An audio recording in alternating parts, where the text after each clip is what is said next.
할렐루야. 네, 반갑습니다. 금요 성령 기도에 나오신 우리 모든 성도님들을 환영합니다. 축복합니다.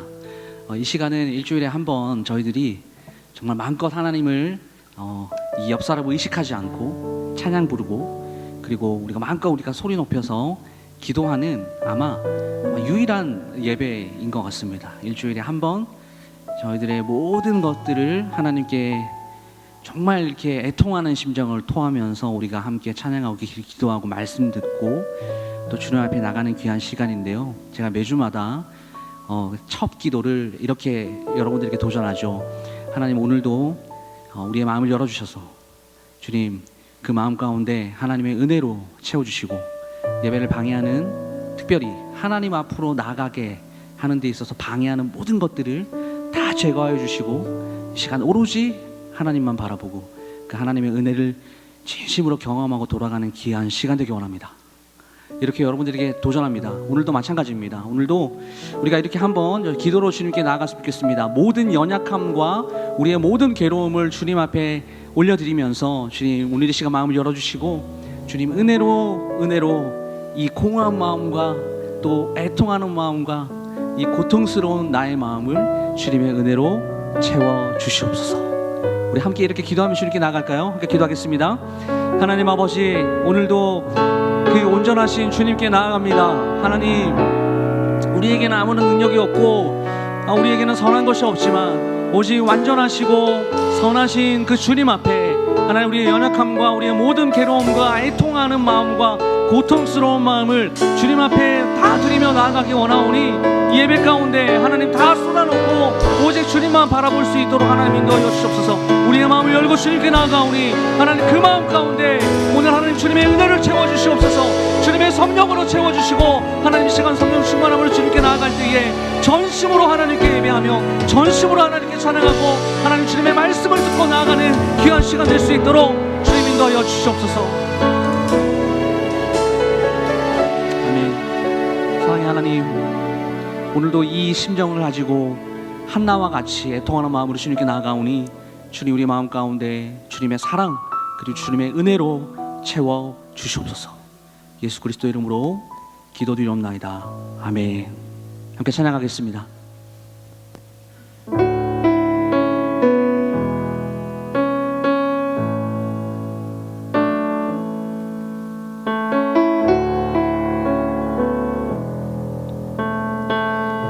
우리 다 같이 한 목소리로 찬양합니다. 주여, 주여, 우린 연약합니다.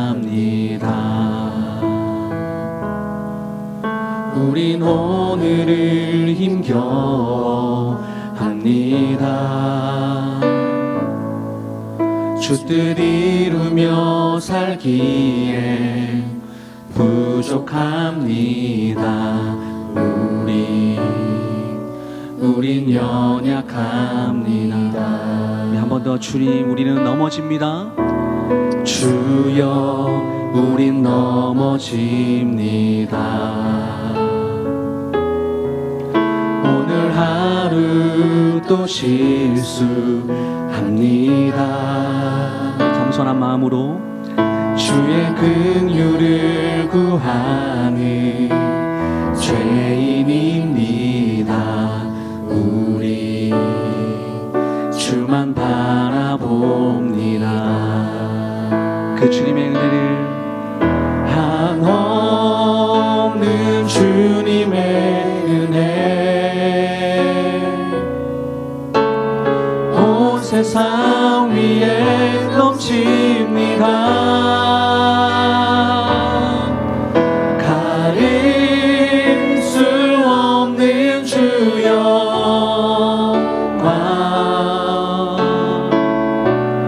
온 땅 위에 충만합니다.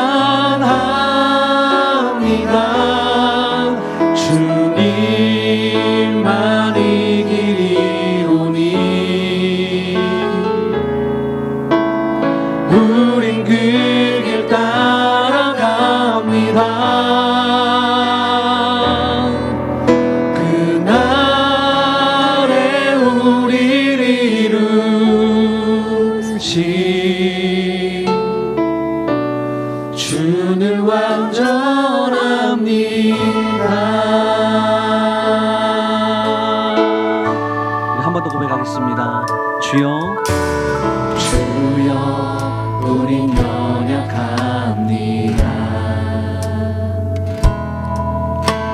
우린 오늘을 힘겨워합니다. 주뜻 이루며 살기에 부족합니다. 우린 연약합니다. 우리 간절히 주여 우린 넘어집니다. 주여 우린 넘어집니다. 오늘 하루 또 실수합니다. 주의 긍휼을 우리의 입술로요 주님 우리는 죄인입니다. 죄인입니다. 우리 주만 바라봅니다. 우리 이렇게 고백합시다. 그래서 주님의 은혜가 필요합니다. 넘는 주님의 은혜 온 세상 위에 넘칩니다.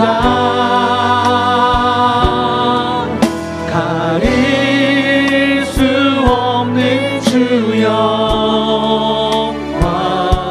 내 주님 온 땅 위에 주만 주님만이 길이 되십니다.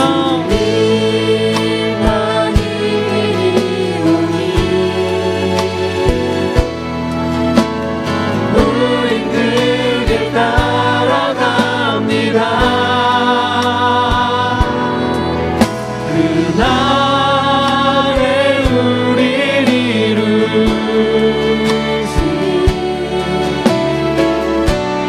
주는 완전한 우리의 목소리로 우리 한 번 더 한없는 주님의 은혜 한없는 주님의 은혜 온 세상 위에 넘칩니다. 주님 가릴 수 없는 주 영광 온 땅 위에 주만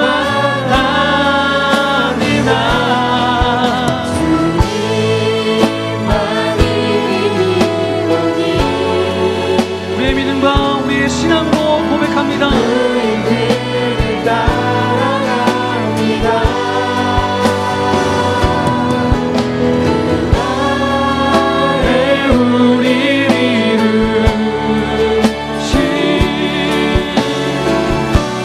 주는 완전히 계속해서 눈을 들어 주를 보라. 눈을 들어 주를 보라. 내 모든 것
걷어가 주시고 우리에게 기쁨과 참 기쁨을 허락하실 주님께 영광의 박수 올려드리겠습니다. 할렐루야. 주님 영광 받아 주시옵소서.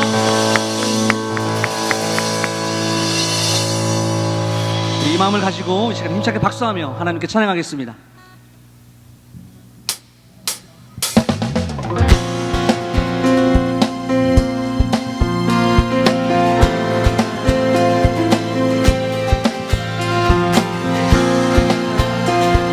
우리 영원토록 우리 주님을 따라가겠습니다. 예수 따라가며, 예수 따라가며 복음 순종하며 우리 행할 길 환하겠네. 아멘. 주를 의지하며, 주를 의지하며 순종하는 자를 주가 늘 함께 하시리라. 할렐루야.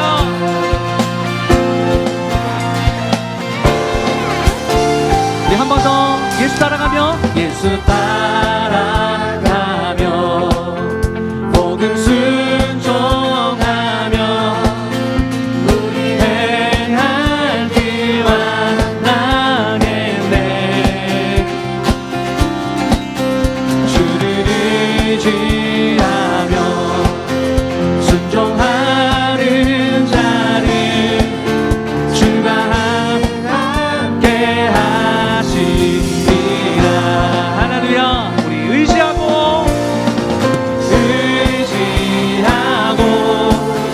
순종하는 길은 예수 안에 즐겁고 복된 길이로라.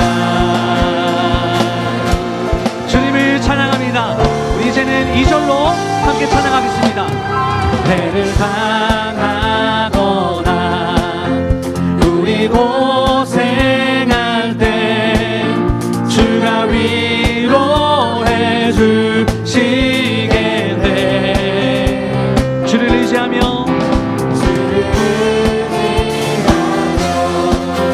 순종하는 자를 주가 위해 주시리라. 주님을 의지합니다. 의지하고 순종하는 길은 예수 안에 즐겁고 복된 길이로다. 우리 3절로 남의 짐을 지고 슬픔 위로하며 주가 상급을 주시겠네. 아멘. 주를 의지하며 순종하는 자를 항상 복 내려주시리라. 우리 이제는 우리 4절로 함께 찬양합니다. 우리 받은 것을 주께 다 드리며 우리 기쁨이 넘치겠네. 주를 의지하며 순종하는 자를 그의 풍성케 하시리라. 할렐루야. 의지하고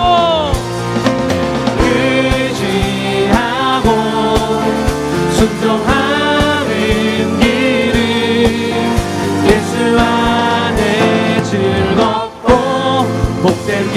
우리 한 번 더 의지하고 순종하는 길은 예수 안에 즐겁고 복된 길. 이제는 우리의 목소리로 찬양합니다. 의지하고 순종하는 길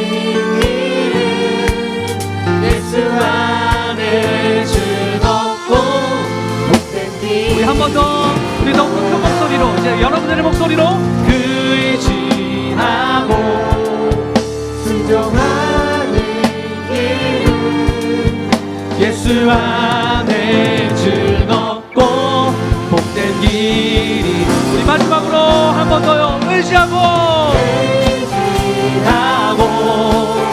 순종하는 길은 아멘. 안에 즐겁고 복된 길이로다.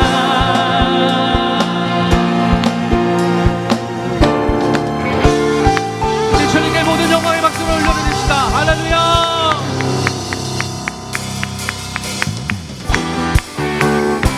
더욱더 깊은 목소리로 우리 힘차게 박수하면서 하나님 찬양하겠습니다.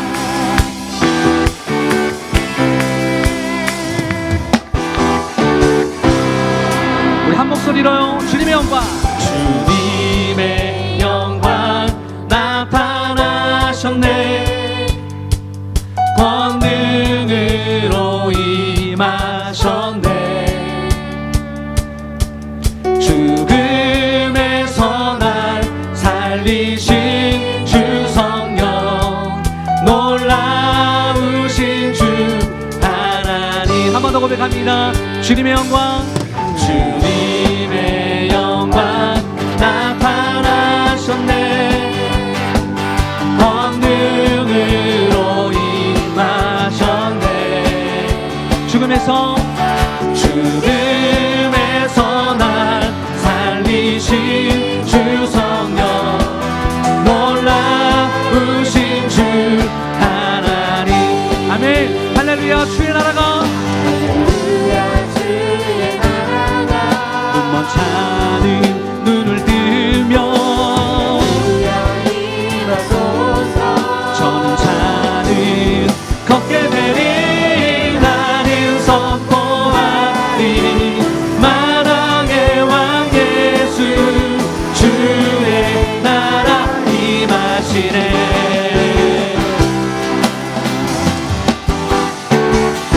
한 번 더 찬양하겠습니다. 주님의 영광. 주님의 영광 나타나셨네. 아멘. 권능으로 임하셨네. 죽음에서 날 살리신 주 성령, 놀라우신 주 하나님. 할렐루야. 주의 나라가 할렐루야. 주의 나라가 눈먼 자는 눈을 뜨며 저는 자는 걷게 되리. 나는 선포하리. 만왕의 왕 예수, 주의 나라 임하시네. 한 번 더 찬양합니다. 할렐루야. 주의 나라가 할렐루야. 주의 나라가 눈먼 자는 눈을 뜨며 저는 자는 걷게 되리. 나는 선포하리. 만왕의 왕 예수, 주의 나라 임하시네. 한 번 더 고백합니다. 할렐루야. 주의 나라가 할렐루야. 주의 나라가 눈먼 자는 눈을 뜨며 저는 자는 걷게 되리. 나는 선포하리. 만왕의 왕 예수, 주의 나라 임하시네. 나는 선포하리. 나는 선포하리. 만왕의 왕 예수, 주의 나라. 우리 마지막 한 번 더. 나는 선포하리. 나는 선포하리. 만왕의 왕 예수, 주의 나라 임하시네.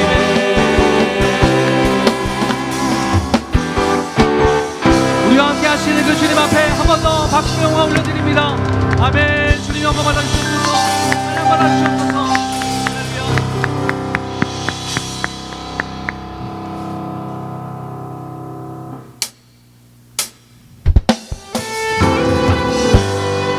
이제는 우리의 믿음을 주님 앞에 고백하겠습니다. 정직한 우리의 믿음, 우리 선물로 주어진 그 믿음을 우리 하나님 앞에 찬양으로 영광 올려드리기 원합니다.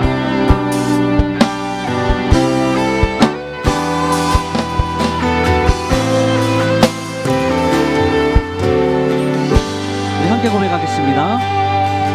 내게 허락하신 시련을 통해 나의 믿음 더욱 강하게 자라나고 험한 산과 골짜기 지나는 동안 주께 더 가까이 나를 이끄시네. 내가 겪는 시험이 어렵고 힘겨워도 내 주님보다 크지 않네. 내 앞에 바다가 갈라지지 않으면 주 하나로 바다 위 걷게 하리. 고백합시다. 나는 믿네. 주의 능력으로 내 삶 새롭게 되리. 나는 믿네. 주의 능력으로 담대히 나가리라. 주와 함께 싸워 승리하리라.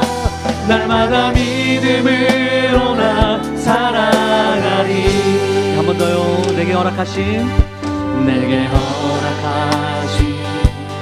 시련을 통해 나의 믿음 더욱 강하게 자라나고 험한 산과 골짜기 지나는 동안 주께 더 가까이 나를 이끄시네.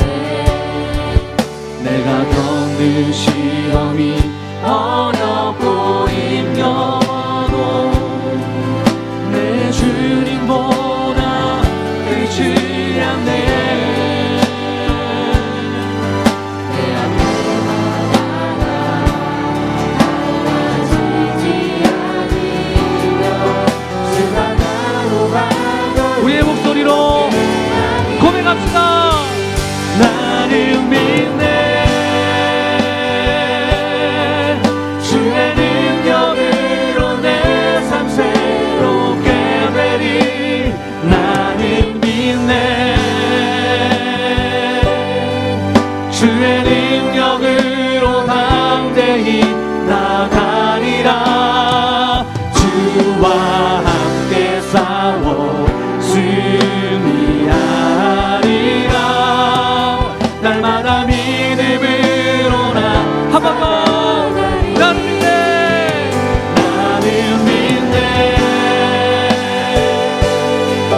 주의 능력으로 담대히 나가리라.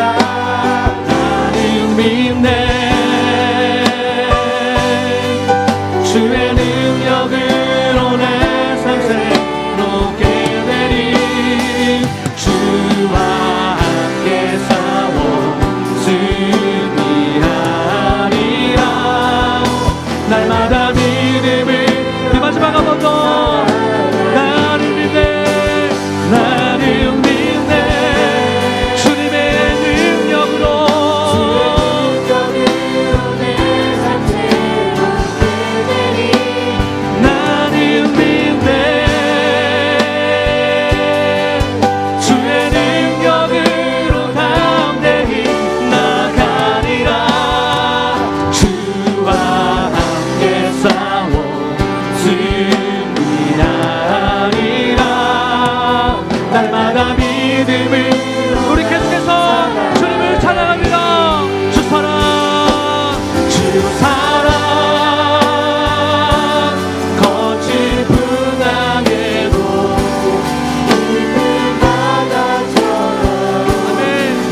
주인 삼은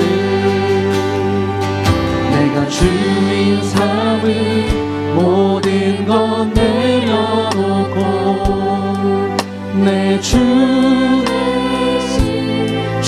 앞에 나가 내가 사랑했던 모든 것 내려놓고 주님만 사랑해. 우리 시간 우리 진실된 마음으로 우리 한 번 더 찬양합니다. 내가 주인 삼은 내가 주인 삼은 모든 것 내려놓고 여러분들의 목소리로 주 대신 주 앞에 나와 주님께서 들으십니다. 사랑했던 모든 것 내려놓고 주님만 사랑해.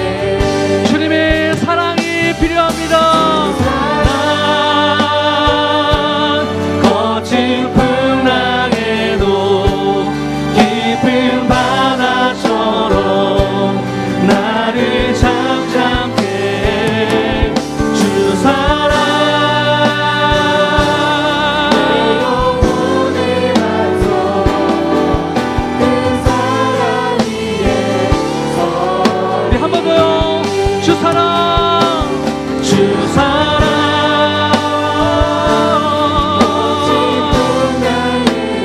나의 하나님 잠잠케 하네.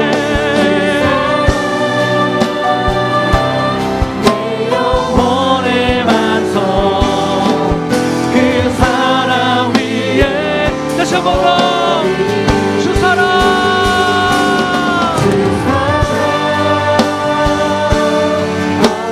풍랑에도 깊은 바다처럼 나를 잠잠케 해. 할렐루야. 내 영혼의 반석 그 사랑 위에 우리 목소리로 한 번 더 찬양합니다. 주 사랑 거친 풍랑에도 깊은 바다처럼 나를 잠잠케 해. 주 사랑 내 영혼의 반석 그 사랑 위에 서 우리 한 번 더 우리 목소리로 주 사랑 주 사랑 거친 풍랑에도 깊은 바다처럼 나를 잠잠케 해. 주 사랑 내 영혼의 반석 그 사랑 위에 서리.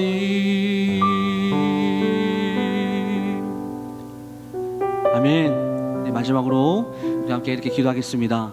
어떠한 마음이든지 주님 앞에 다 내어놓으신다면 오늘 우리의 마음이 거친 풍랑과 같은 마음일지라도 그 마음을 잔잔케 하실 것이고 또 주님의 사랑과 주님의 은혜만이 우리의 마음을 다시 기경할 수 있다는 사실을 우리가 믿고 이 시간에 이렇게 기도했으면 좋겠습니다. 하나님, 오늘도 내 마음이 주님께 합당한 마음이 될 수 있도록 주님이 도와주시고 오늘도 말씀을 들을 때 말씀을 듣는 길을 열어주셔서 그 말씀이 성령의 조명하심으로 깨달아지고 수납되어지는 귀한 금요 성령 기도의 예배가 될 수 있도록, 그리고 오늘 우리의 예배를 주님 받아주시옵소서. 기도를 응답하여 주시옵소서. 우리 주여 한번 외치시고요, 통성으로 기도하겠습니다. 주여.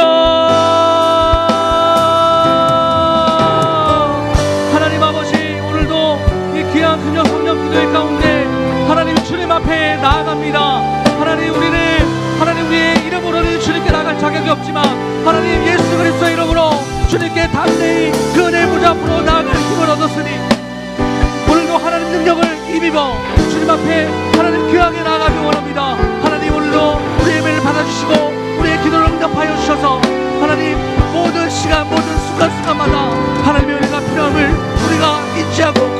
주님께 나갈 수 있도록 하나님 인도하여 주시옵소서. 주님께 나갑니다. 주님 역사하시고 주님 인도하여 주시옵소서. 주님 우리 예배 가운데 임재하여 주시옵소서.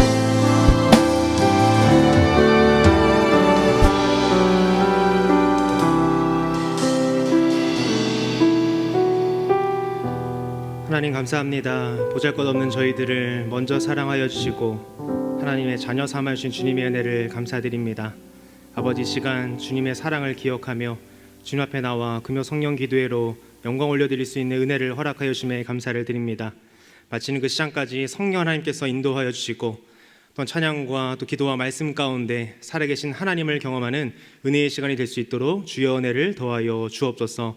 주님을 만나길 사모하는 그 영혼들 한 명 한 명 찾아가 만나주시고 하나님의 놀라운 은혜로 채워주시옵소서. 모든 걸 믿사오며 살아계신 예수님의 이름으로 기도합니다. 아멘.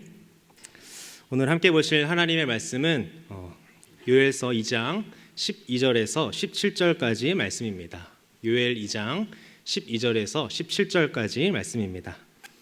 한 절씩 교독하시고 마지막 절 다 함께 읽도록 하겠습니다. 여호와의 말씀에 너희는 이제라도 금식하고 울며 애통하고 마음을 다하여 내게로 돌아오라 하셨나니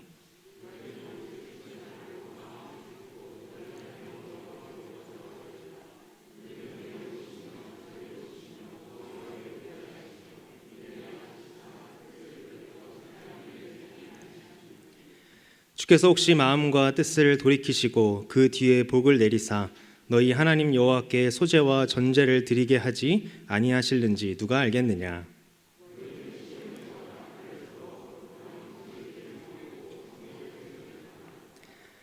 백성을 모아 그 모임을 거룩하게 하고 장로들을 모으며 어린아이와 젖 먹는 자를 모으며 신랑을 그 방에서 나오게 하며 신부도 그 신방에서 나오게 하고 여호와를 섬기는 제사장들은 낭실과 제단 사이에서 울며 이르기를 여호와여 주의 백성을 불쌍히 여기소서. 주의 기업을 욕되게 하여 나라들로 그들을 관할하지 못하게 하옵소서.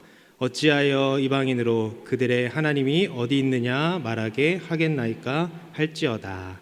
아멘. 할렐루야. 아멘. 네, 금요 성령 기도회로 함께 하신 우리 모든 광연의 성도님들을 예수님의 이름으로 환영하고 축복합니다. 네, 벚꽃을 보지 않으시고 또 하나님을 보시기 위해 이 자리에 나오신 분들에게 하나님의 놀라운 큰 은혜가 있기를 간절히 소망합니다. 네, 오늘은 요엘서 2장 12절에서 17절의 본문을 가지고 마음을 찢으라는 제목으로 함께 하나님의 말씀 나누도록 하겠습니다. 제가 말씀을 준비하면서 SNS를 통해서 한 글을 봤는데요. 한 목사님이 남겨주신 글이었습니다. 근데 저에게 참 와닿았는데요. 그래서 좀 가지고 왔습니다. 내용은 이렇습니다. 하나님은 무한하신데 하나님의 자녀는 왜 한계가 있을까? 왜 조금만 주셨을까? 사람의 소유와 그리고 시간과 지혜와 능력이 유한한 건 소중한 걸 선택하라는 것이다. 휴지가 많이 있을 땐 막 쓰겠지만 별로 없으면 가장 필요할 때만 쓴다. 영원히 산다면 아무거나 해도 되지만 일주일 남았다면 가장 소중한 걸 할 것이다. 능력에 한계가 있다는 건 온 힘을 다해 하나님을 위해 살라는 것이다. 그게 가장 완전한 일이기 때문이다.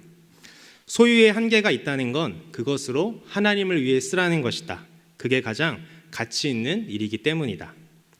지혜에 한계가 있다는 건 다른 게 아니라 하나님만 알라는 것이다. 그게 가장 중요한 일이기 때문이다.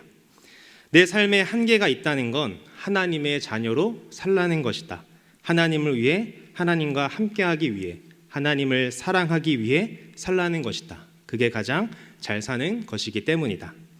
유한하기 때문에 선택을 잘 해야 된다.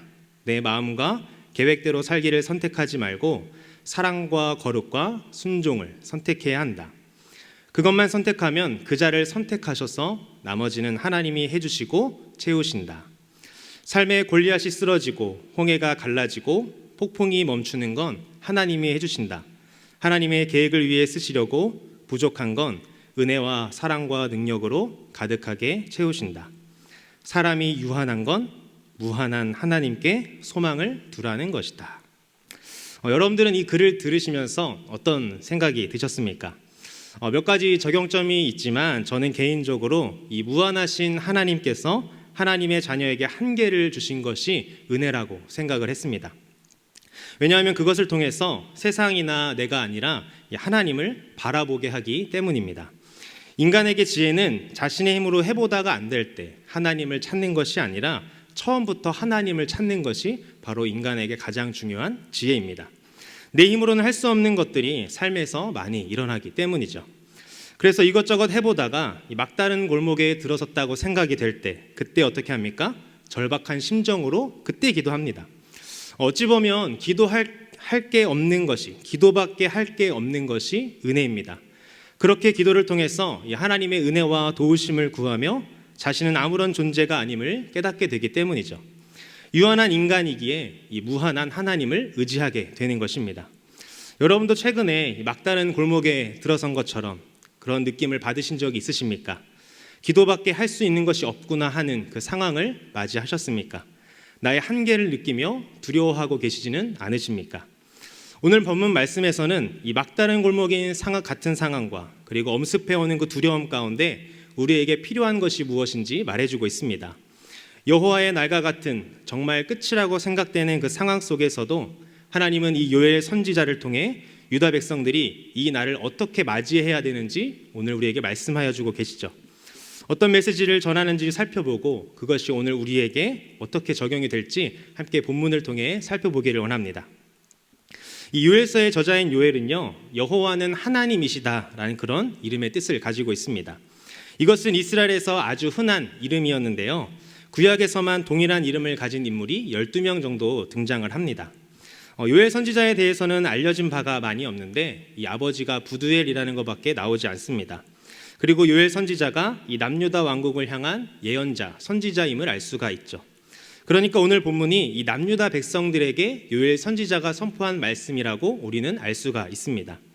대체로 요엘 선지자는 이 심판과 하나님의 영광을 주제로 기록을 하였습니다. 오늘 본문 앞에서는 이 메뚜기 떼를 통해서 여호와의 날을 강조하고 있습니다. 경고하고 있죠. 성경에 나오는 그 여호와의 날은요, 이중적인 의미를 가지고 있습니다. 첫 번째로 이 주를 사랑하고 주의 뜻대로 살려고 노력했던 그 백성들에게는 위로와 소망의 날이고 구원의 날이지만, 주를 대적하거나 또 미워하고 또 주의 백성을 핍박한 자들에게는 심판과 공포의 날입니다. 그런데 요엘 선지자 당시 이스라엘 백성들이 가지고 있었던 생각은 이랬습니다. 이스라엘 백성들은 그 여호와의 날이 그들에게 위로와 그리고 보상의 날이라고 생각을 했습니다. 자신들이 심판받을 것이라는 생각을 전혀 하지 않았던 것이죠. 왜냐하면 자신들은 아브라함의 자손이라고 또 하나님의 백성이라고 생각했기 때문입니다. 하나님은 선지자를 통해서 이스라엘에 지속적으로 말씀을 하셨습니다. 너희들이 가지고 있는 그 기대는 잘못되었다. 너희들이 여호와의 날에 위로와 보상을 받는다는 그 생각은 잘못된 것이다 라고 말씀을 하셨죠. 왜 그렇게 말했을까요? 여호와의 날은 이 여호와의 뜻대로 살지 못한 그 이스라엘 백성들에게도 공포의 날이요 어두운 날이었기 때문이었습니다. 오늘 본문이 있는 요엘서 2장 1절을 보시면 이 여호와의 날을 앞둔 그 상황 속에서 선지자는 제사장에게 명령을 합니다. 우리 1절 말씀을 보겠습니다. 시온에서 나팔을 불며 나의 거룩한 산에서 경고의 소리를 질러 여호와의 날이 이 땅 주민들로 다 떨게 할지니 이는 여호와의 날이 이르게 됨이니라. 이제 임박하였으니. 아멘. 첫 번째 명령이 무엇입니까? 나팔을 불어서 이 경고의 소리를 내라고 말하고 있습니다. 여호와의 날이 곧 임박했다고 알리는 것이죠. 성경에서 나팔은 히브리어로 쇼파르인데요, 구약에서 언제 이런 나팔을 불었을까요? 총 4번의 분류가 있는데요, 첫 번째로는 이 종교적인 대집회로 모여야 할 필요가 있을 때 나팔을 불었습니다. 그리고 두 번째는 이 종교 집회뿐만 아니라 성전과 관련하여서 이 종교적인 중대한 의식이나 행사를 할 때 나팔을 불었고요, 세 번째로는 이 새로운 왕이 등극할 때 백성들에게 그 사실을 알리며 경축하기 위해서 나팔을 불었습니다. 마지막으로는 이 이방 군대가 성을 공격해오는 그 상황 속에서 이 성내 주민들에게 경고하며 준비하게 하도록 나팔을 불었죠. 자, 그렇다면 본문에서 말하는 나팔을 분 것은 몇 번째에 해당이 될까요? 바로 4번째입니다. 이방의 침략이 있을 것과 그리고 여호와 하나님의 무서운 심판이 있을 것을 알리기 위해서 나팔을 불라고 촉구하고 있는 것이죠. 두 번째로 선지자가 이 제사장에게 명령한 것이 있습니다. 그것은 이 거룩한 산에서 경고의 소리를 지르라는 것입니다. 성경에서 거룩한 산은 어디를 말하는 것일까요? 바로 시온산입니다. 시온은 예루살렘 남쪽의 한 지역을 지칭하는 말이지만 이 예루살렘과 동의어로 성경은 사용되고 있습니다. 그러기에 시온은 이 종교적인 측면에서 여호와께서 임재해 계시는 성읍을 강조하면서 성전을 의미합니다. 무슨 말입니까? 거룩한 산에서 이 경고의 소리를 내라는 것은 성전에서 소리 질러 경고하라는 것입니다. 이것을 보면 우리는 교회의 사명이 무엇인지 알 수가 있습니다. 하나님은 교회에 메시지를 주시고 교회는 그 하나님께서 주신 메시지를 가지고 세상에 선포하도록 하나님의 질서대로 창조되었습니다. 교회가 시대를 향해 그 하나님의 경고의 메시지를 던져야 하는 것이죠. 그런데 요즘 교회는 어떻습니까? 세상을 향해 하나님의 뜻은 이렇다, 잘못된 것을 비판하고 또 하나님의 메시지를 던져야 함에도 불구하고 세상에 그 메시지는 던지지 못하고 오히려 지탄받고 있는 모습이 오늘날의 교회의 현실인 것 같습니다. 현재 우리 광역교회는 어떻습니까? 하나님이 우리에게 주시는 그 메시지를 세상에 잘 선포하고 있습니까? 간절히 바라기는 우리 광역교회와 우리 모두가 세상에 바른 그 경고의 소리를 지르는 하나님의 도구로 쓰임받기를 소망합니다. 세 번째로 선지자가 이 제사장에게 한 명령이 있습니다. 그것은 이 주민들로 다 떨게 하라는 것입니다. 여호와의 날이 임박했으니 모두 떨게 하라는 것이죠. 잠자거나 아직도 꿈속에서 헤매고 있는 그 주민들이 있다면 그들을 깨워서 떨게 하라는 것입니다. 왜 그렇습니까? 곧 여호와의 날이 임할 것이기 때문이죠. 본문 말씀 4절에서 6절을 보면 어떤 내용이 담겨 있습니까? 하나님의 심판하는 모습이 담겨 있습니다. 이 메뚜기 떼와 그 북방 강대국들을 동원해서 기근과 가난으로 또 이방 민족들의 약탈이 있는 그런 날이 올 것이라고 경고하고 있습니다. 너희들의 죄악들을 심판할 것이라고 말씀하고 있는 것이죠. 그런데 우리는 여기서 무엇을 알 수가 있습니까? 바로 하나님의 그 본심을 알 수가 있습니다. 여러분, 성경을 보시면 하나님이 정말로 심판하시기 원하는 것처럼 보이십니까? 아니면 이스라엘 백성들에게 다른 뜻이 있는 것처럼 보이십니까? 저는 후자라고 생각이 됩니다. 하나님이 이스라엘 백성들을 이 여호와의 날에 심판하시려고 하는 것이 아니라 하나님이 그들에게 원하시는 것이 있다는 것이죠. 만약 하나님이 정말 이스라엘 백성들을 심판하시려고 했다면 어떻게 하시면 됩니까? 나팔을 불라고도 안 할 것이고 거룩한 시온산인 성전에서 이 경고의 소리를 내라고도 안 할 것이고 주민들을 떨게 하라고도 하지 않고 그냥 바로 이방 나라를 사용하시던 아니면 하늘에서 유황불을 떨어뜨리게 하셔서 심판하셨을 것입니다. 만약 하나님의 본심이 심판이셨으면 경고도 없었을 것이죠. 하나님의 본심이 심판이 아님을 우리는 오늘 본문 말씀을 통해서 알 수가 있습니다. 이어서 12절을 보도록 하겠습니다. 여호와의 말씀에 너희는 이제라도 금식하고 울며 애통하고 마음을 다하여 내게로 돌아오라 하셨나니. 아멘. 이어서 뭐라고 말씀하고 있습니까? 이제라도 금식하고 울며 애통하고 마음을 다하여 내게로 돌아오라 라고 말씀을 하십니다. 선지자가 전달을 했지만 이것은 누가 제안한 것입니까? 바로 하나님이 이스라엘 백성들에게 제안한 것이죠. 하나님은 자신의 그 모든 것을 걸고 이들을 용서하시겠다고 선언하고 있는 것입니다. 이제라도 이 단어를 통해 성경이 무엇을 말하고 있습니까? 아직 기회와 여지가 남아있다는 것입니다. 그러니 금식하고 울며 애통하고 마음을 다해 돌아오라고 메시지를 던지고 있는 것이죠. 돌아온다가 무슨 뜻입니까? 가는 방향을 조정한다는 것입니다. 가던 길을 멈추고 뒤에서 계시는 그 하나님께 온 마음을 주라는 것이죠. 그동안 하나님께 드려야 할 그 마음과 정성을 다른 곳에 쏟았다면 이제부터는 전심으로 그분을 찾고 바라보라는 것입니다. 그런데 그동안은 이스라엘 백성들이 어떻게 했길래 하나님이 이렇게 말씀하시는 것일까요? 13절 말씀을 함께 보겠습니다. 너희는 옷을 찢지 말고 마음을 찢고 너희 하나님 여호와께로 돌아올지어다. 그는 은혜로우시며 자비로우시며 노하기를 더디하시며 인애가 크시사 뜻을 돌이켜 재앙을 내리지 아니하시나니. 아멘. 그 전에 이스라엘 백성들이 어떻게 했다고 말합니까? 옷을 찢었다라고 그렇게 성경은 말하고 있습니다. 그러니 이제는 옷을 찢지 말고 마음을 찢으라는 겁니다. 옷을 찢는 행위가 무엇이라고 말씀하는 겁니까? 진정한 회개가 아니라 기계적 회개였다라고 성경이 말하고 있는 거죠. 자신들이 진짜 회개했다고 착각하고 살아간다는 것입니다. 이스라엘 백성들의 그 역사만 살펴보아도 이런 모습들이 많이 등장합니다.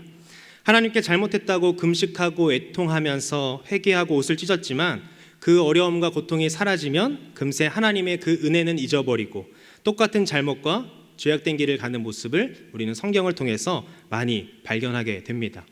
성경뿐만 아니라 저도 제 자신을 돌아보면 하나님께 주님 이거 죄송합니다. 다시는 그러지 않겠습니다. 라고 했던 그런 회개의 고백들도 다시 돌아보면 제가 똑같은 잘못을 하고 있고 마음 가운데 다른 사람을 또 미워하고 있고 거짓말을 할까 말까 고민하고 있는 제 모습을 보면서 저도 이스라엘 백성들과 똑같은 모습임을 회개합니다.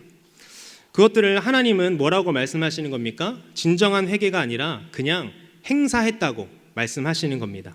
많은 예배를 드리고 함께 모여 베옷을 입고 회개했지만 그것은 진정한 회개가 아니라 예배가 아니라 그냥 행사 하나 했다. 그렇게 하나님이 말씀하고 있는 거죠. 우리의 예배와 기도는 어떻습니까? 하나님이 보시기에 형식적인 그 예배와 기계적인 회개입니까? 아니면 전심으로 주님 앞에 나와서 엎드리며 눈물을 흘리며 애통하며 마음을 다하여 진정한 회개를 드리고 있으십니까? 사사기에 보면 이 복임이라는 곳이 나옵니다. 뜻이 무엇이냐면 우는 자들의 곳이죠. 그들이 왜 울었습니까? 여호와의 사자가 이곳에서 그 하나님의 백성 이스라엘이 언약에 신실하지 못했기 때문에 하나님도 그들의 대적을 이제 더 이상 쫓아내지 않겠다라고 경고의 메시지를 전했습니다. 이스라엘 백성들의 눈물은 회개의 눈물이 아니라 그냥 운 것입니다. 요엘 선지자는 그들에게 그래서 옷을 찢지 말고 마음을 찢으라고 말하고 있는 거죠. 마음을 찢고는 육체적인 할례보다 마음의 할례를 요구하는 것과 같습니다. 선지자들은 형식적이고 그 외형적인 종교 행위들을 위한 초월한 여호와 하나님의 본질적인 것들이 무엇인지 가르치고 요구했습니다. 즉 하나님의 진짜 마음이 무엇인지 선지자들은 그들에게 요청한 거죠. 형식적인 그런 예배, 행사 말고 전심으로 주님 앞에 나와 예배를 드리라. 옷을 찢지 말고 마음을 찢으라. 그렇게 말씀하고 있는 것입니다. 그렇다면 여러분 마음의 할례가 무엇입니까? 그 당시 육체의 할례는 이 남자의 생식기 표피를 벗기는 일이었습니다. 그냥 피부도 민감한데 이 생식기 표피를 벗기는 일은 얼마나 아프고 민감했을까요? 그렇지 않겠습니까? 여러분 우리가 손이 까지거나 또 정강이 팔뚝이 까져서 이 피부가 벗겨지고 피가 나면 어떻습니까? 물이 살짝만 닿아도 그리고 마데카솔 발라준다고 해서 약이 살짝만 그 상처에 닿아도 우리는 아파서 얼굴을 찡그리고 그리고 아프다라고 그렇게 말할 것입니다. 그렇다면 마음의 할례는 무엇일까요? 정말 이 가슴의 피부를 도려내는 것이 마음의 할례일까요? 아니면 동양인들이 생각하기에 마음이라고 생각하는 그 심장에 어떤 조치를 하는 게 마음의 할례일까요? 마음의 할례는 우리의 그 심령 가운데 덮여있는 그 세상의 표피와 그 의식들을 벗겨버리라는 것입니다. 무엇을 통해서 말입니까? 진정한 회개를 통해서 예수 그리스도를 만남을 통해서 말이죠. 마음의 할례를 하게 되면 어떻게 됩니까? 육체적 할례를 통해서 피부가 그 자극에 민감하게 반응하듯이 우리가 마음의 할례를 행하면 하나님의 말씀 앞에 민감히 반응하게 된다는 것입니다. 하나님의 말씀이 나에게 주어지면 그 말씀에 순종하기 위해서 그 말씀을 기억하기 위해서 민감히 반응하여 우리 얼굴에서 그 하나님의 말씀이 드러나고 우리의 입술을 통해서 그 하나님의 말씀이 선포되는 것, 그것이 진정한 마음의 할례인 것입니다. 이어서 하나님의 성품이 무엇인지 본문은 우리에게 말해주고 있습니다. 그는 은혜로우시며 자비로우시며 노하기를 더디하시며 인애가 크시사 뜻을 돌이켜 재앙을 내리지 아니한다라고 그렇게 본문은 말하고 있습니다. 하나님의 성품이 은혜와 자비 그리고 노하기를 더디하시며 인애가 크다라고 말하죠. 이 말씀이 약간 성경에서 많이 들어보시지 않으셨습니까? 맞습니다. 이 출애굽기나 민수기 그리고 느헤미야 그리고 요나서에서 비슷하게 언급하고 있습니다. 하나님의 성품을 언급하는 구절인 거죠. 어머니의 자궁과 어근을 같이 하는 그 자비라는 단어는 이 어머니가 자식을 돌보는 본능적인 사랑으로 연결해서 말해주고 있습니다. 그러니까 하나님의 자비가 어떠한지를 우리에게 말해주죠. 어머니가 자식을 돌보듯 본능적인 사랑으로 하나님은 자신의 자녀를 돌보신다라는 것입니다. 그리고 오래 참으면 화를 더디 내신다라는 뜻으로 하나님은 오래 참으시면서 그 죄인들이 회개하고 다시 나에게로 돌아오기를 기다리신다는 것. 그리고 인애는 그 신실함과 꾸준함과 내게 요구되는 것 이상으로 남을 배려하는 것입니다. 그것은 이스라엘은 하나님과의 언약을 지키지는 않았지만 하나님은 그들의 언약 불이행에 상관없이 그들과 맺은 언약을 실천하신 분이라는 것이죠. 그렇게 은혜롭고 자비롭고 또 노하기를 더디하시며 인애가 크신 하나님께서 어떻게 하신다고 말합니까? 돌이킨다라고 말합니다. 여기서 돌이킨다라는 것은 이 주어가 하나님일 때 취하는 이 수사적인 표현입니다. 잘못 이해하면 이 말을 어떻게 이해하게 됩니까? 인간이 죄를 짓거나 잘못했거나 또 실수를 의식하고 돌아오는 것처럼 마치 하나님이 잘못된 계획을 수정하거나 반려하신다는 뜻으로 우리가 이해할 수가 있습니다. 그러나 하나님이 그런 분이십니까? 아닙니다. 하나님은 자신의 계획을 반드시 이루시는 분입니다. 그렇다면 무슨 뜻일까요? 결과적으로 하나님은 한 번도 하나님의 백성을 심판하여 없애는 계획이 없으셨다라는 것입니다. 그것을 어떻게 알 수 있습니까? 정말 심판하여 없애시려고 했다면 예수 그리스도를 이 땅에 보내지 않으셨을 것입니다. 예수 그리스도의 은혜로 멸망받지 않고 영생을 얻어 하나님의 자녀로 살 수 있도록 우리에게 은혜를 허락해 주신 것이죠. 그러면 우린 생각하겠죠. 우리가 그럴 만큼 대단한 존재인가? 대단한 존재입니다. 누구에게는 말입니까? 하나님께는 말이죠. 하나님은 자신의 언약을 신실하게 지키시는 분입니다. 구약의 성경만 살펴봐도 그렇습니다. 하나님은 자신이 약속한 그 언약에 기초하여서 우리를 끝까지 사랑하시는 분입니다. 우리도 그 성령의 은혜로 그 하나님의 사랑을 깨닫게 되고 그렇게 신앙생활하는 것입니다. 그러니까 돌아오라는 뜻은 무슨 말입니까? 하나님께서 우리에게 이렇게 말씀하시는 것입니다. 내가 반드시 돌려놓겠다. 이어서 우리 14절 말씀을 함께 보도록 하겠습니다. 주께서 혹시 마음과 뜻을 돌이키시고 그 뒤에 복을 내리사 너희 하나님 여호와께 소제와 전제를 드리게 하지 아니하실는지 누가 알겠느냐. 아멘. 하나님이 복을 내리셔서 무엇을 드릴 수 있게 한다라고 말합니까? 소제와 전제를 말합니다. 저주받은 땅에 다시 씨를 뿌리면 그 씨를 자라게 하셔서 곡물이 나오게 하시고 곡물을 가지고 하나님께 제사를 드릴 수 있는 그 소제와 전제를 드릴 수 있게 한다라는 뜻입니다. 한마디로 회복시킨다는 그런 메시지인 거죠. 그리고 또 어떤 뜻이 담겨 있습니까? 제사를 드린다고 한다는 것은 닫혔던 그 성전문이 열리고 너희들이 드렸던 그 제사가 다시 그 회복된다라는 그런 의미입니다. 하나님 앞에 우리는 어떠한 소망도 가질 수 없는 존재이지만 가장 극단적인 상황인 그분의 심판 앞에 있을 때라도 그분의 도우심과 구원을 바라며 우리의 마음을 하나님께 돌릴 때 자신의 성품과 언약을 근거로 회복시키는 분이다라고 성경은 하나님에 대해서 설명하고 있는 것입니다. 매우 인격적이고 인간적인 하나님에 대한 믿음을 우리에게 요구하고 있는 것이죠. 그러나 선지자는 제사장들에게 또 명령을 합니다. 어떤 명령을 할까요? 우리 15절 말씀 함께 보겠습니다. 너희는 시온에서 나팔을 불어 거룩한 금식일을 정하고 성회를 소집하라. 아멘. 나팔을 불어서 성회를 소집하라고 말합니다. 모든 공동체가 함께 모이라는 것이죠. 각 개인의 마음으로부터 우러나오는 그 마음과 공동체가 합심하여 드리는 기도가 모두 필요하다라고 말하고 있는 것입니다. 위험을 알리던 나팔이 이제는 어떻게 변하게 됩니까? 사람들을 예배로 끌어모으는 예배의 도구가 됩니다. 그런데 그 모이는 범위를 어디까지 하라고 본문이 말하고 있습니까? 16절 말씀 함께 보겠습니다. 백성을 모아 그 모임을 거룩하게 하고 장로들을 모으며 어린이와 젖 먹는 자를 모으며 신랑을 그 방에서 나오게 하며 신부도 그 신방에서 나오게 하고. 아멘. 누구까지 포함합니까? 젖 먹는 아이 그리고 신랑과 신부까지 그렇게 포함하는 모습을 볼 수가 있습니다. 젖 먹는 아이도 나와서 회개하라 그렇게 말하고 요나서에 보면 니느웨 성은요 무엇까지 베옷을 입고 금식하라고 말합니까? 왕과 그의 대신들이 조서를 내렸습니다. 사람이나 짐승이나 소떼나 양떼나 아무것도 입에 대지 말고 금식하라. 말 못하는 그 짐승까지 하나님 앞에 나와 금식하라고 말했습니다. 그리고 신랑과 신부를 신방에서 나가라고 한 것을 보면 결혼한 지 오래된 것이 아니라 신혼부부임을 알 수가 있습니다. 그런데 신명기 24장에는 어떤 법이 있습니까? 신명기 24장 5절 말씀 보겠습니다. 사람이 새로이 아내를 맞이하였으면 그를 군대로 내보내지 말 것이요 아무 직무도 그에게 맡기지 말 것이며 그는 1년 동안 한가하게 집에 있으면서 그가 맞이한 아내를 즐겁게 할지니라. 아멘. 무슨 말입니까? 결혼했으면 신혼 1년 동안은 군대도 부르지 말고 아무 직무도 맡기지 말고 아내와 행복한 그 신혼 기간을 보내라고 율법은 말하고 있습니다. 그런데 지금 누구까지 소환한 겁니까?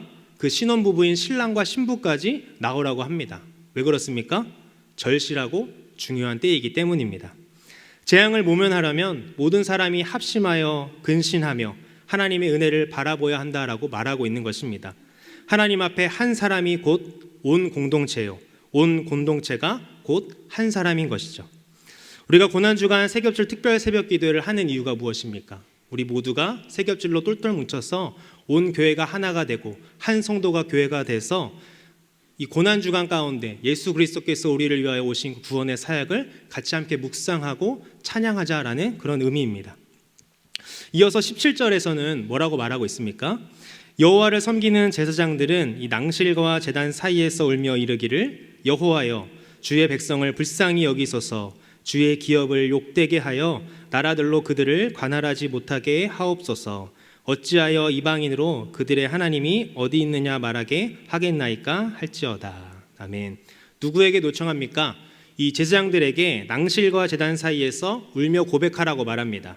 여호와여 주의 백성을 불쌍히 여기소서. 그렇다면 낭실과 이 제단 사이는 어디를 말할까요? 바로 이 성전 현관과 그리고 번제단 사이를 말합니다. 그것은 이 제사장이 예배나 제사를 준비할 때 준비했던 곳이죠. 그런데 이스라엘 백성들의 역사를 살펴보면 여기서 어떤 일들이 많이 벌어졌을까요? 역대하 24장에 보면 이 조상들이 아세라 목상과 그 우상을 섬기는 가운데 하나님의 영이 이 스가랴 선지자를 감동시켜서 이스라엘 백성들의 죄악을 고백하게 합니다. 너희가 어찌하여 그 여호와의 명령을 거역하느냐?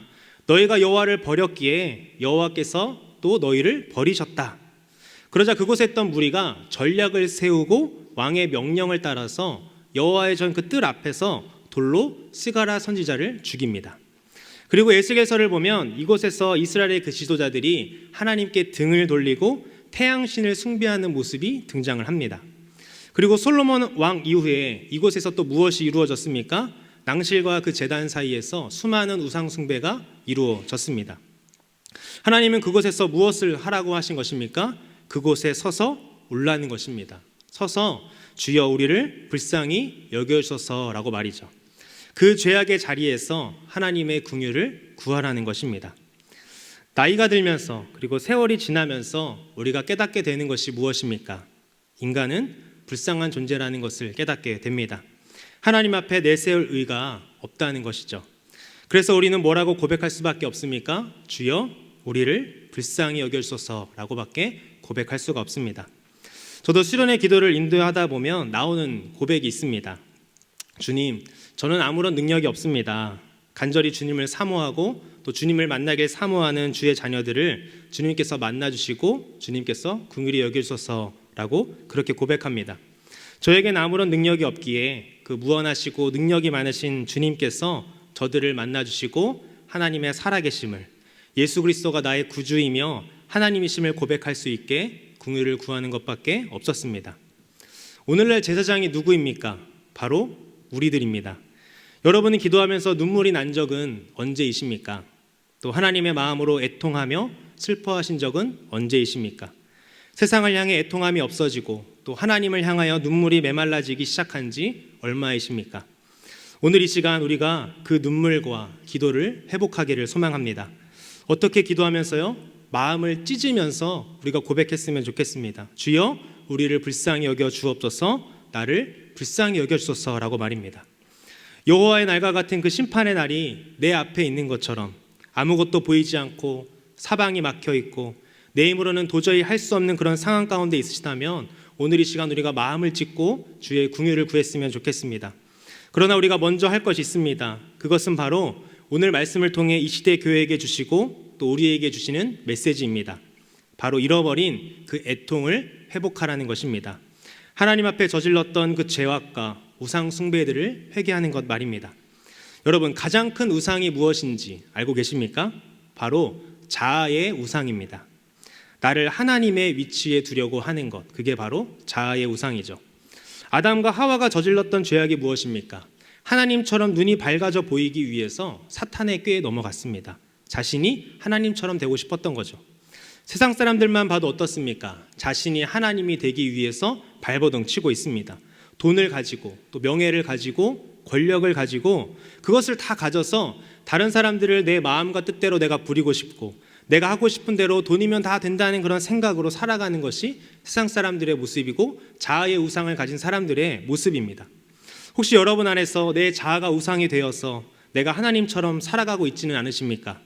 그저 하나님은 나의 도구나 요술램프 지니처럼 그냥 원하는 것을 이루어주는 존재로 전락하진 않으셨습니까?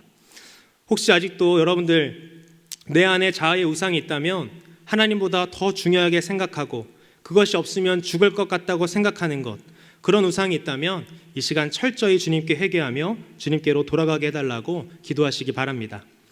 제사장들에게 마지막으로 기도하라고 한 것은 무엇입니까? 어찌하여 이방인으로 그들의 하나님이 어디 있느냐 말하게 하겠나이까 할지어다입니다. 무슨 말입니까? 하나님을 믿지 않는 자들의 그 입에서 하나님이 어디 있느냐라는 그 말이 나오지 않게 해달라는 것입니다. 그러면서 궁휼히 여겨달라는 거죠. 현재 우리의 모습이지 않습니까? 나의 모습을 통해서, 우리 가정의 모습을 통해서, 또 우리 광양교회의 모습을 통해서 혹시 하나님이 어디 있느냐 말을 듣고 있지는 않은지요. 오늘날 교회와 하나님의 이름이 땅에 떨어지는 모습을 많이 봅니다. 왜 그렇습니까?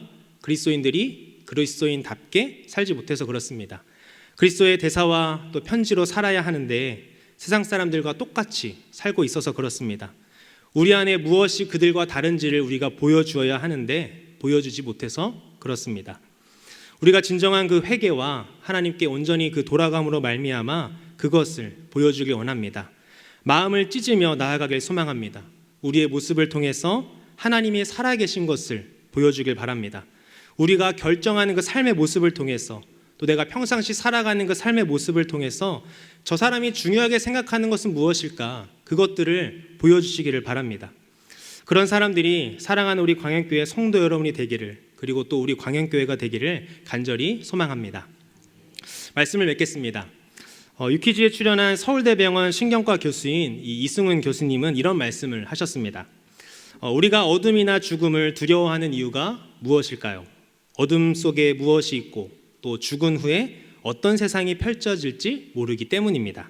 질병도 마찬가지입니다. 이승훈 교수는 저는 병을 무서워하지 않습니다 라고 말씀하셨습니다. 의사라고 해서 깨끗한 몸으로 살아가는 것이 아니라 많은 질병을 안고 살아간다라고 말씀하십니다. 자신 스스로 자신에게 진단을 내린 질병만 해도 20가지가 넘는다고 합니다. 이 정도 질병은 우리나라 성인이라면 대부분 가지고 있는데 다만 이를 모르거나 잊어버리거나 또 무시하거나 외면할 뿐이라고 하죠. 질병은 누구나 걸릴 수 있고 의사도 예외가 아니라는 것입니다. 다만 의사들은 그 질병을 길들여서 공생할 수 있는 것임을 알기에 무서워하지 않는 것뿐이라고 합니다. 그래서 교수님은 평소 이 건강관리 비법을 묻는 질문에 뭐라고 답하시냐면 약을 먹는다라고 그렇게 말씀을 하십니다. 그러면서 우리나라 사람들의 이상한 모습을 발견했다고 하는데요. 우리나라 사람들은 의사가 처방한 그 필수적인 약은 이 부작용을 두려워해서 어떻게든 줄여보려고는 하는데 효과가 증명되지 않은 약이나 그 영양제를 더 챙기는 이 비논리적이고 이중적인 태도를 취한다고 말씀하셨습니다. 그러면서 이 부정확하고 얕은 지식을 바탕으로 한 어설픈 짐작이야말로 건강을 망치는 주범이라고 합니다. 두려움은 무지에서 비롯되지만 알면 무섭지 않다는 것입니다. 여러분 혹시 두려움 가운데 있으십니까? 내일을 알지 못하고 또 무엇을 해야 할지 몰라서 불안해서 말입니다. 이런 것들은 하나님을 온전히 알면 해결될 줄 믿습니다. 하나님을 온전히 알기 위해서는 우리의 마음을 찢어야 합니다. 낭실과 제단 사이에서 주의 긍휼을 구해야 하는 것이죠. 주님의 은혜만을 바라고 드리는 그 연약한 기도가 가장 힘이 있는 기도입니다. 자신의 능력을 의존하지 않고 오직 하나님의 자비가 임해주기를 바라는 기도는 가장 큰 가능성을 가지고 있습니다. 절박한 상황에 처한 무능한 사람만이 가장 능력 있는 기도를 할 수 있습니다. 오늘 이 시간 그런 기도를 주님께 드리길 소망합니다. 주님, 내가 옷이 아닌 마음을 찢습니다. 말씀에 민감히 반응하는 나의 심령이 되게 하여 주옵소서. 주님, 나를 긍휼히 여겨 주옵소서. 나의 가정을 긍휼히 여겨 주옵소서. 주님, 내가 속한 공동체, 내가 예배드리는 이 광연교회를 긍휼히 여겨 주옵소서라고 기도하시길 바랍니다. 그리고 기도하면서 하나님의 그 언약과 성품을 의지하시길 바랍니다. 은혜롭고 자비하시고 노하기를 더디하시며 인애가 크신 그 하나님을 알고 기도하시기를 바랍니다. 13절의 말씀은 진행형으로 되어 있습니다. 무슨 말입니까? 하나님의 약속은 지금도 유효하다라는 것입니다. 그런 하나님의 성품과 언약을 기억하시면서 우리가 함께 기도했으면 좋겠습니다. 그리고 마지막으로 하나님의 영광을 구하시길 바랍니다. 나의 영광이 아닌 하나님의 영광 말입니다. 나의 회개와 찬양과 기도를 통해 하나님이 영광 받으시고 또 세상 가운데 하나님의 그 하나님 되심을 드러내는 나의 인생과 가정과 광연교회가 되게 해달라고 말입니다. 오늘 이 밤 가운데 그 하나님의 성품과 언약을 기억하면서 옷이 아니라 마음을 찢고 하나님의 긍휼을 구하고 하나님의 영광을 간절히 구하는 우리 모든 광연교회 성도님들 되시기를 예수님의 이름으로 간절히 축복합니다.